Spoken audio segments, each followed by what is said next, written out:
My grandfather was a pastor of a church, and he had 10 kids, 6 girls, 4 boys. My dad is one of the twins, and my dad is the singer, sax player. My uncle is the drummer, singer, and everybody played instruments. It was a thing of my grandfather started a church in his garage, so they were everything. They were the deacons, the missionaries, they were the band, they were the audience, the people. So it started out like that.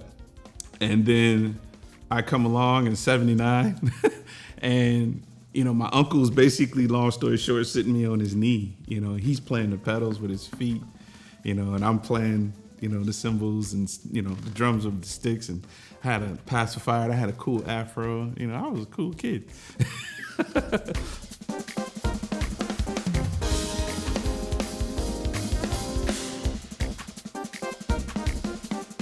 I remember the first time I went into, then was a Rit Drum and Guitar. It was out near Bay Road in Saginaw. And I walked in one day, and I think it was called the SONOR Series. It was kind of like more of the affordable line, and just the way it looked and the hardware, I thought it was funky. It was cool. I played it, but it didn't really hit me then. I thought it was different. I knew it. I was like, wow, these are different, Where's this company? SONOR, right? They're like, oh, it's Germany. I was like, okay, the Germans make good stuff. And then shortly after this time, I bumped into the Buddy Rich Memorial Scholarship tapes, and pretty much the majority of my main heroes that, I had records on and, material and content to be able to listen and study. They are all on that tape, the 2 days with Wacko Vinny, Gad and Dennis and this and that. And then comes Mr. Steve Smith. And I'm like, man, them drums sound different. I mean, everybody's killing, right? I mean, they're all my heroes, so everybody's killing. Everybody has a dope drum sound, but his drums just sounded different. They just sonically resonated with me some kind of way, and I was a super fan from here on out. One of the next modern drummers I remember seeing after that was Jeff Tain Watts. He's also a hero of mine, and shout out to Jeff. And I was like, he plays SONOR? I was like, whoa. Find out Jack DeJohnette play. I'm like, what? He plays SONOR? I'm like, he's here. I'm like, man, I want to be with this company. So that's how it started. I was just a fan.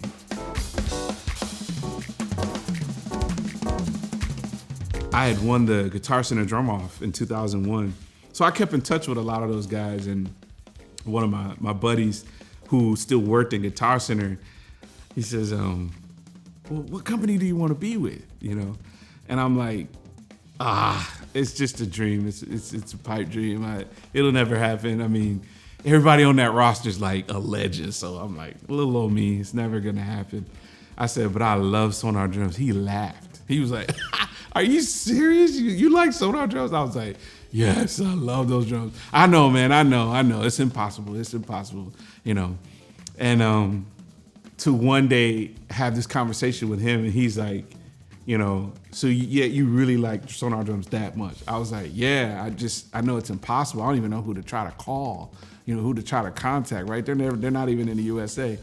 He said, man, you're a cool dude. He said, I really, I remember this distinctively. He said, I really dig the direction of your future. He said, I'm glad to help you out. Stand by the phone. Somebody's gonna call you. Might be a Virginia number, but somebody's gonna call you back. It might be me or somebody else, right? He said, just wait by the phone, but pick it up, right? He says, give me a second. So I had the phone in my hand. I'm like, okay, he says he's gonna call me back. So this Virginia number calls. It's Jay Medinsky. Shout out to Jay Medinsky. And he says, hey, this is Jay Medinsky. Are you Chris Coleman? I said, yeah, I am. I'm like, who are you? And he's like, well, I'm the artist, relations with SONOR drums. And I'm like, dude, I had to sit down. I literally had to sit down on the bar stool. I was like, is this a joke? You know, I said it. He's like, no, this is not a joke. He said, in fact, I have your instructional DVD right here on my desk right now. He's like, we've actually been trying to figure out how to contact you. And I was like, what in the world? You know, so the rest is history. Since 2006, here we are. 18 years, man.